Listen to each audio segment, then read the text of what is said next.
السلام عليكم ورحمة الله وبركاته. أنا حابب أتكلم دايما وأنا واقف كده بين طلابي، ودي أعز اللحظات على أستاذ الجامعة إن يبقى موجود بين طلابي. العمل الإداري طاقة ومش محبب للنفس، بس هكذا تفرض الظروف علينا إن لازم حد يدير ولازم حد يتواجد في هذا المكان. بس أعز اللحظات إن أنا أبقى موجود بينكم. النهارده لقاء جميل وأنا مستبشر به كل الخير. هو لقاء حب بين أقطاب الوطن الواحد. لقاء هنا هو بنعيد فيه اكتشاف نفسنا مرة ثانية. بالأمس القريب وأنا أحد الأعضاء لبيت العيلة في محافظة البحيرة، كنا في اجتماع موسع ضم القيادات الدينية على مستوى الجمهورية وفي محافظة البحيرة. وأثناء اللقاء كان حوار بيني وبين نفسي باستمرار أن هذه البلد طالما فيها هذه القامات العالية، هذه الأعمال الحمراء والسمراء وهذه الروح الوطنية، هذه البلد وإن شاء الله نعدي الصعاب وإن شاء الله نعيد اكتشاف أنفسنا مرة ثانية، لأن تحدياتنا كثيرة جدا. شباب مصر بخير، جسد هذا المجتمع بخير.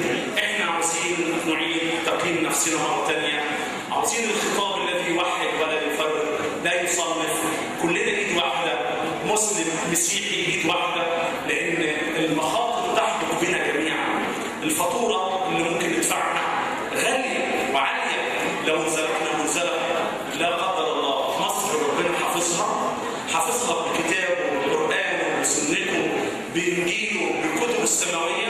مصر محفوظة إلى أبد الآبدين.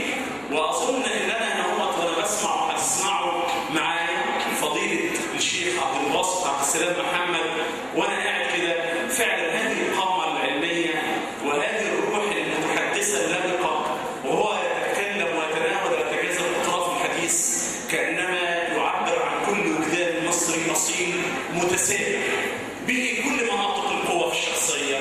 أنا أتمنى أن أنا أكون كل أذان صغير في سماعه. أيضا العلامة القس تافوليوس نسيم سعد، راجل فعلا نسمة رقيقة في تعاملاته في حواره في حديثه. هكذا هي الروح المصرية.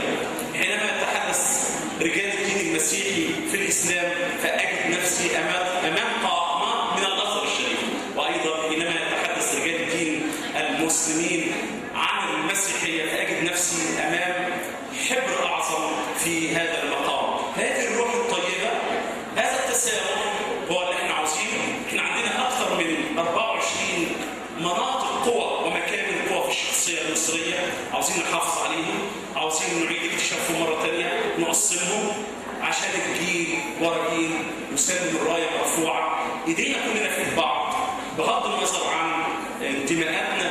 التنوع قوة. وانا مش عاوز اطيل لكم، انا يكفيني شرفا وجودي في وسط هذه القامات العالية ان اترككم هنا لتسمعوا وتستزيدوا من السادة العلماء الأجلاء الأفاضل في هذا المقام. وشكرا لكم.